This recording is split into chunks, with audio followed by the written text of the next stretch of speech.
ಇತ್ತೀಚೆಗೆ ಕನ್ನಡ ಸಿನಿಮಾ ಇಂಡಸ್ಟ್ರಿಯಲ್ಲಿ ಒಂದಷ್ಟು ಸಿನಿಮಾಗಳು ಗಡಿ ದಾಟ್ತಾ ಇದ್ದಾವೆ, ಇನ್ನೊಂದಿಷ್ಟು ಸಿನಿಮಾಗಳು ನಮ್ಮ ಮಣ್ಣಿನ ಸೊಗಡನ್ನು ಜನರಿಗೆ ತೋರಿಸಿ ಆ ಮೂಲಕ ಗಡಿ ಕೂಡ ದಾಟ್ತಾ ಇದ್ದಾವೆ. ವಿಭಿನ್ನವಾದಂತಹ ಸಿನಿಮಾಗಳು ಈಗ ಕನ್ನಡ ಇಂಡಸ್ಟ್ರಿಯಲ್ಲಿ ಬರ್ತಾ ಇದ್ದಾವೆ. ಅಂತಹದ್ದೇ ಒಂದು ಸಿನಿಮಾ ಮೂರನೇ ಕೃಷ್ಣಪ್ಪ. ಈ ಒಂದು ಟೈಟಲ್ ಕೇಳ್ತಾ ಇದ್ದ ಹಾಗೆ ನಮಗೆ ಬೇರೆ ಒಂದು ಫೀಲ್ ಕೊಡುತ್ತೆ. ಯಾವ ತರಹ ಫೀಲ್ ಅಂದರೆ, ನನಗೆ ಪರ್ಸ್ನಲಿ ಕೊಟ್ಟಿರುವಂತಹ ಫೀಲ್ ಒಂದು ಕಾಮಿಡಿಯ ಜೊತೆಗೆ ಒಂದು ಇತಿಹಾಸ ಏನಾದರೂ ಇರುತ್ತಾ. ಯಾಕೆಂದರೆ ಮೂರನೇ ಚಾಮರಾಜೇಂದ್ರ ಒಡೆಯರು ಆ ಥರದ್ದೆಲ್ಲ ಹೆಸರುಗಳನ್ನ ನಾವು ಕೇಳ್ಕೊಂಡು ಬರ್ತಾ ಇದ್ದೀವಿ. ಈಗ ಈ ಸಿನಿಮಾದಲ್ಲಿ ಪ್ರಮುಖವಾಗಿ ಪಂಚಾಯಿತಿ ಮೆಂಬರ್ ವೀರಣ್ಣ ಪಾತ್ರವನ್ನು ನಿರ್ವಹಿಸಿದಂತಹ ರಂಗಾಯಣ ರಘು ಅವರು ನಮ್ಮ ಜೊತೆಗಿದ್ದಾರೆ. ಅವ್ರ ಜೊತೆ ಮಾತನಾಡ್ತಾ ಹೋಗ್ತೀನಿ. ಸರ್, ಮೊದಲನೇದಾಗಿ ಮೂರನೇ ಕೃಷ್ಣಪ್ಪ ಅಂದ ತಕ್ಷಣ ಆ ಟೈಟಲಲ್ಲೇ ಒಂದು ಪಾಸಿಟಿವ್ ಎನರ್ಜಿ ಇದೆ ಮತ್ತು ಬೇರೆ ಬೇರೆ ಅರ್ಥಗಳನ್ನ ಕೊಡು, ಅಂದರೆ ಬೇರೆ ಬೇರೆ ಜನ ಏನಾದ್ರು ಥಿಂಕ್ ಮಾಡ್ಕೋಬೋದು. ಒಂದು ನನಗೆ ಕಾಮಿಡಿ ಅನಿಸ್ತು ಮತ್ತು ಇನ್ನೊಂದು ಇತಿಹಾಸದ ಅನ್ನಿಸ್ತು. ನೀವು ಕೇಳಿದಾಗ ನಿಮ್ಗೇನು ಅನಿಸ್ತು ಸರ್? ಏನಿರಪ್ಪ, ಒಂದು ಊರು, ಒಂದು ಸಣ್ಣ ಊರು ಅಂತಂದಾಗ ಸಣ್ಣ ಊರು ದೊಡ್ಡವರು ಅಂತ ಇರ್ತಾರೆ. ಈ ರಾಮ ಕೃಷ್ಣಗಳು ಅಂತ ಹೆಸರಿಟ್ಟಾಗ ಇನ್ನೇನು ಇಡ್ತಾರೆ ನೋಡ್ತಾರೆ, ರಾಮ ಕೃಷ್ಣ ಅಂತ ಒಂದನೇ ರಾಮ, ಎರಡನೇ ರಾಮ, ಮೂರನೇ ರಾಮ ಅಂತ ಬರೋದು. ಹಾಗೆ ಇದು ಒಂದನೇ ಕೃಷ್ಣಪ್ಪ. ಅವನು ಹಿಂದ್ಲು ಮನೆ ಅವನಿದ್ನಲ್ಲೋ, ಮಲ್ಲುಟ್ಟಿದವನು ಅವ್ನು ಮೊದಲೇ ಕೃಷ್ಣಪ್ಪ. ಆಮೇಲೆ ಆ ಊರಿಂದ ಆಚೆಗೋಗ್ಬೋದು ಮನೆ ಇತ್ತಲ್ಲೋ ಸಣ್ಣದಕ್ಕೆ ಮೇಷ್ಟ್ರ ಕೆಲಸಗಳು ಮಾಡ್ಕೊಂಡಿದ್ದ ಅವನು ಎರಡನೇ ಕೃಷ್ಣಪ್ಪನ. ಈಗ ಹೊಸ್ದಾಗ ಬಂದಲ್ಲ ಮೂರನೇ ಕೃಷ್ಣಪ್ಪನು ಅಂತ. ಹಂಗಾಗಿ ಅದು ಯಾರ್ಯಾರು ಇರ್ತಾರಲ್ಲ ಅವ್ನಿಗೇನು ಮಾಡ್ತಾರೆ, ಅವರೇ ಊರವರು ಸಪ್ರೇಟ್ ಮಾಡ್ಕೊಂಡ್ಬಿಡ್ತಾರೆ. ಫಸ್ಟ್ನೇ ಕೃಷ್ಣ, ಸೆಕೆಂಡ್ನೇ ಕೃಷ್ಣ, ಮೂರನೇ ಕೃಷ್ಣ ಅಂತ. ಹಂಗಿದ್ದು ಮೂರನೇ ಕೃಷ್ಣಪ್ಪ ಅಂದರೆ ಈ ಕತೆ ಇರೋದೇ ಮೂರನೇ ಕೃಷ್ಣಪ್ಪನ ಮೇಲೆ. ಹಾಗಾಗಿ ಇದು ಮೂರನೇ ಕೃಷ್ಣಪ್ಪ ಅಂತ ಜನರು ಅದು ವಾಡಿಕೆ ಅದು ಅಂದ್ಕೊಂಡಿರ್ತಾರೆ. ಸರ್, ಇನ್ನೊಂದು ಈ ಸಿನಿಮಾ ನೋಡ್ತಾ ಇದ್ದರೆ, ಈ ಟ್ರೈಲರ್ ನೋಡಿದ್ವಿ, ದೊಡ್ಡ ಮಟ್ಟಕ್ಕೆ ಟ್ರೈಲರ್ ರೀಚ್ ಆಗಿದೆ. ಕೇವಲ ಆ ಒಂದು ಪ್ರಾಂತ್ಯಕ್ಕಲ್ಲ, ಇಡೀ ಕರ್ನಾಟಕಕ್ಕೆ ರೀಚ್ ಆಗಿದೆ. ಜನ ಎಂಜಾಯ್ ಕೂಡ ಮಾಡ್ತಾ ಇದ್ದಾರೆ ಈ ಟ್ರೈಲರ್ನ. ಸೊ ಅದರಲ್ಲೂ ನಿಮ್ಮ ಬಾಯಲ್ಲಿ ಆ ಒಂದು ಭಾಷೆ ಕೇಳೋದೇ ಚಂದ. ಯಾಕೆಂದರೆ ಈ ಹಿಂದೆ ಒಂದು ಸಣ್ಣ ಬಿಟ್ಟು ನಾವು ಸಿನಿಮಾದಲ್ಲಿ ನೋಡಿದ್ವಿ, ಡೈರೆಕ್ಟರ್ ಸ್ಪೆಷಲಲ್ಲಿ. ಸೊ ಗುರು ಆ ಒಂದು ಡೈಲಾಗ್ ಇದು ನೋಡಿದ್ವಿ. ಬಟ್ ಈ ಇಡೀ ಸಿನಿಮಾ ಹಿಂಗಿರುತ್ತೆ ಅಂದರೆ ಒಂದು ಕುತೂಹಲ ಜಾಸ್ತಿ ಇರುತ್ತೆ ಸರ್ ಜನಕ್ಕೆ. ಅದ್ರ ಬಗ್ಗೆ ಹೇಳೋದಾಗ ಏನಿಲ್ಲ, ಈಗ ಈ ಥರದ್ದು ಈ ಪ್ರಾಂತ್ಯಕ್ಕೆ ಸಂಬಂಧಪಟ್ಟಿದ್ದ ಭಾಷೆನ ನಾವೆಲ್ಲೂ ಅಪ್ಲೈ ಮಾಡಿರಲಿಲ್ಲ. ಇದ್ರ ಬಗ್ಗೆ ಯಾಕೆಂದರೆ ಅದು ಗೊತ್ತಿರಬೇಕು ಭಾಷೆ. ಸುಮ್ಮನೆ ನಾವು ಏನೋ ಮಾಡೋಕ್ಕೆ ಹೋಗ್ಬಾರ್ದು. ಪದಗಳು ಗೊತ್ತಾಗಬೇಕು, ಆಮೇಲೆ ಅದ್ರ ಬೈಗಳು ಗೊತ್ತಾಗಬೇಕು. ಅದ್ರ ಜೊತೆಗೆ ಒಂದು ಸೆನ್ಸರ್ದು ಒಂದು ಲಿಮಿಟೇಷನ್ಸ್ ಇದೆಯಲ್ಲ. ಅದಕ್ಕೆ ಅದಲ್ಲದೆ ಇಷ್ಟಲ್ಲದೆ ಅದಕ್ಕೊಂದು ಒಳ್ಳೆ ಕತೆ ಮಾಡ್ಕೋಬೇಕಲ್ಲ. ಈಗ ಅಲ್ಲಿ ಆ ಕತೆ ಹೌದಪ್ಪ, ಈಗ ಅಲ್ಲವರು ನೋಡಿದ್ರದು ಇಲ್ಲ ಈಗ ಹೌದು ನಮ್ಮೂರಲ್ಲಿ ಹಿಂಗಾಗುತ್ತೆ ಅನ್ಬೇಕು. ಇನ್ನು ಮಿಕ್ಕಿದ ಬೇರೆ ಕಡೆಯವ್ರಿಗೆ ನೋಡ್ರೆ ಇಲ್ಲಿ ಹೆಂಗೆಲ್ಲ ಆಗುತ್ತೆ ಅಂತ ಅವ್ರಿಗೂ ಅನಿಸ್ಬೇಕಲ್ಲ. ಆ ದೃಷ್ಟಿಯಿಂದ ಇದನ್ನು ಅಲ್ಲಿನವರಾದಂಥ ಆನೇಕಲ್ ಪ್ರಾಂತ್ಯಕ್ಕೆ ಸಂಬಂಧಪಟ್ಟಂಥ ನಮ್ಮ ನವೀನ್ ರೆಡ್ಡಿಯವರು ಅದನ್ನು ಸಾಕಷ್ಟು ಸುಮಾರು ಒಂದು ವರ್ಷದಿಂದ ಇದ್ರ ಕತೆ ಮಾಡ್ಕೊಂಡಿದ್ದಾರೆ.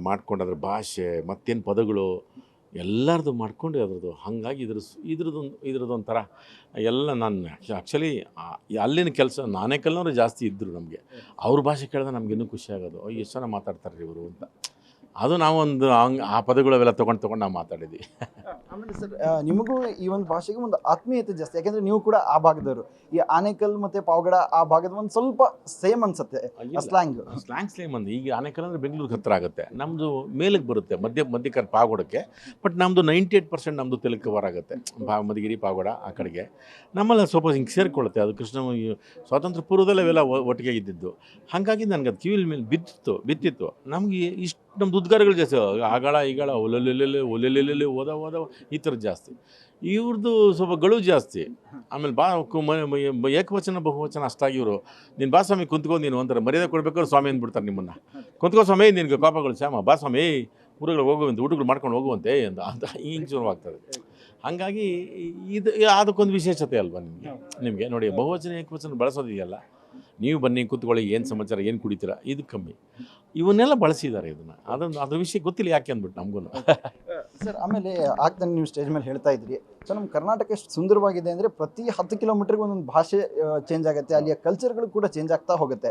ಸೊ ಅದ್ರ ಬಗ್ಗೆ ಹೇಳೋದಾದ್ರೆ ಸರ್, ಅದಕ್ಕೆ ಮತ್ತು ಈ ಸಿನಿಮಾನ ಲಿಂಕ್ ಮಾಡಿ ಹೇಳೋದಾದ್ರೆ ಏನು ಲಿಂಕ್ ಏನಿಲ್ಲಪ್ಪ. ಅದ್ರ ಈಗ ಆ ಭಾಷೆಗಳು ಹಂಗೆ ಚೇಂಜ್ ಆಗ್ತವೆ. ಹೇಳ್ದಲ್ಲ, ರಾಮನಗರ ಚೇಂಜ್ ಆಗುತ್ತೆ, ಕನಕಪುರ ಚೇಂಜ್ ಆಗುತ್ತೆ, ಹಂಗೆ ಚೇಂಜ್ ಆಗೋದು. ಇದನ್ನೂ ಅಷ್ಟೇ. ಇದು ಆನೇಕಲ್ಗೆ ಒಂದಿದೆ, ಚಿಕ್ಕಬಳ್ಳಾಪುರಕ್ಕೆ ಹೋಗಿದ್ದು, ಚಿಂತಾಮಣಿಗೆ ಒಂದಿದೆ, ಆಲ್ಮೋಸ್ಟ್ ಜಾಸ್ತಿ ಒಂದೇ ಇರುತ್ತೆ. ಅವ್ರಿಗೆಲ್ಲೋ ಆಸೆ. ನಾನು ಯಾಕೆ ಹೇಳ್ಬಾರ್ದು, ನಮ್ಮೂರಿಗೊಂದು ಕತೆ ಇದೆ, ನಮ್ಮೂರಿಗೊಂದು ಎಕ್ಸ್ಪ್ರೆಷನ್ ಇದೆ, ನಮ್ಮೂರಿಗೂ ಎಲ್ಲ ಅಳು ನಗು ನೋವು ನಲ್ವು ಎಲ್ಲ ನಮ್ಮೂರಲ್ಲಿದೆ, ನಾನೇ ಕತೆ ಮಾಡಬಾರ್ದು ಅಂತ ಅವ್ರು ಅಂದ್ಕೊಂಡು ಮಾಡಿದಾಗ ಅದು ಖುಷಿ ಅಲ್ವಾ. ಎಲ್ಲಿ ಕತೆ ನಮ್ಮದು ಸಿಟಿಗಳಲ್ಲೇ ನಡೆಯುತ್ತೆ, ಮತ್ತೆಲ್ಲ ಮಂಡ್ಯದಲ್ಲೇ ನಡೆಯುತ್ತೆ, ಮಂಗಳೂರು ನಡೆಯುತ್ತೆ ಅಂತೇನಿಲ್ವಲ್ಲ, ಎಲ್ಲ ಕಡೆ ನಡೀತದಲ್ಲ ಕತೆ. ಆ ಕತೆ ನಾವು ಮಾಡೋಣ ಅಂತಂದು ಅವ್ರು ಪ್ರಯತ್ನ ಮಾಡಿದಾಗ ನಾವು ಅದಕ್ಕೆ ಸಪೋರ್ಟ್ ಮಾಡಬೇಕಲ್ಲ. ಆಮೇಲೆ ನನಗೊಂದು ಹೊಸ ಭಾಷೆ ನನಗೆ ಗೊತ್ತಾಗುತ್ತೆ. ನಾನು ಎಲ್ಲೋ ತಮಿಳು ಕಲಿತೆ, ತೆಲುಗು ಕಲಿತೆ, ಮಲಯಾಳಂ ಕಲಿತೆ ಅಂತ ನಾನು ತುಂಬ ಹೇಳ್ಕೊಳ್ಳೋ ಬದಲು ನನ್ನ ಭಾಷೆನಲ್ಲಿ ಇಷ್ಟು, ನನ್ನ ಕರ್ನಾಟಕದಲ್ಲಿ 26 ಥರದ ವೆರೈಟಿ ಭಾಷೆ ಇದೆ. ಇದು ನನಗೂ ಅದೇ ಹೆಮ್ಮೆನೇ. ನನಗೆ ಹೌದಪ್ಪ, ಈ ಪ್ರಾಂತ್ಯದ ಭಾಷೆ ನಾನು ನಿಜವಾಗ್ಲೂ ನನಗೆ ಸೋಜಿಗದಿಂದ ಅಚ್ಚರಿಯಿಂದ ಮಾಡ್ತಿದ್ದೀನಿ ಅಂತ ನನಗೂ ಖುಷಿನೇ.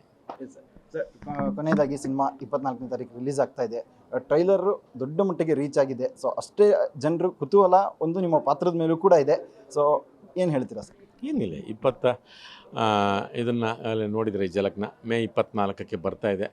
ನೀವು ಅದು 24ಕ್ಕೆ ನೀವು ಥಿಯೇಟ್ರ್ಗಳಿಗೆ ಬಂದುಬಿಟ್ಟು ನೋಡೋಕ್ಕೆ ಶುರು ಮಾಡಿಬಿಟ್ರೆ ಇನ್ನೊಂದು 3 ತಿಂಗಳು 4 ತಿಂಗಳು ಆದಮೇಲೆ ಅದು ಟಿ ವಿಗಳಿಗೆ ಮತ್ತು OTTಗಳಿಗೆ ಬರ್ತದೆ, ಅಲ್ಲಿ ನೋಡ್ಕೊಳ್ರಂತೆ. ಅದಕ್ಕಿಂತ ಮುಂಚೆ ಜನಗಳ ಮಧ್ಯೆ ಇದೆಯಲ್ಲ, ಈ ನಾಟಕ ಆಗ್ಬೋದು, ಸಿನಿಮಾ ಆಗ್ಬೋದು, ಇವೆಲ್ಲ ಜನಗಳ ಮಧ್ಯೆ ನೋಡಿದ್ರೆ ಅದ್ರ ಖುಷಿನೇ ಬೇರೆ. ನೀವೆಲ್ಲ ಥಿಯೇಟ್ರಿಗೆ ಬರಬೇಕು ಮೇ 24ಕ್ಕೆ ಬಂದುಬಿಟ್ಟು ಸಿನಿಮಾ ನೋಡಿದ್ರೆ ಖುಷಿಯಿಂದ ಹೇಳಿ, ಒಂದಿಬ್ಬರನ್ನ ಕಳಿಸಿ. ನೋಡಲಿಲ್ವಾ ನಿಮ್ಮ ತೀರ್ಮಾನ. ಹಂಗಾಗಿ ಇದು ಚೆನ್ನಾಗಿರುತ್ತೆ ಅಂತ ನಮಗೊಂದು ನಂಬಿಕೆ ಇದೆ. ನೀವು ಒಬ್ಬರು ನೋಡಿ 10 ಜನ ಕಳಿಸಿ ಅಂತ ನಮ್ಮಿಂದ ನಾವು ಹೇಳ್ತಾ ಇದ್ದೀವಿ. ಎಲ್ಲರೂ ಬನ್ನಿ 24 ಸಿನಿಮಾ ನೋಡಿ. ಇಷ್ಟೊತ್ತು ನಮ್ಮ ಜೊತೆ ಮಾತಾಡಿದ್ದು ಪಂಚಾಯತಿ ಈರಪ್ಪನು. ನೀವು ನೋಡ್ತಾ ಇದ್ದೀರಾ ಗ್ಯಾರಂಟಿ ನ್ಯೂಸ್, ಸುದ್ದಿ ಖಚಿತ, ನ್ಯಾಯ ನಿಶ್ಚಿತ. ಗ್ಯಾರಂಟಿ ನ್ಯೂಸ್, ಸುದ್ದಿ ಖಚಿತ, ನ್ಯಾಯ ನಿಶ್ಚಿತ.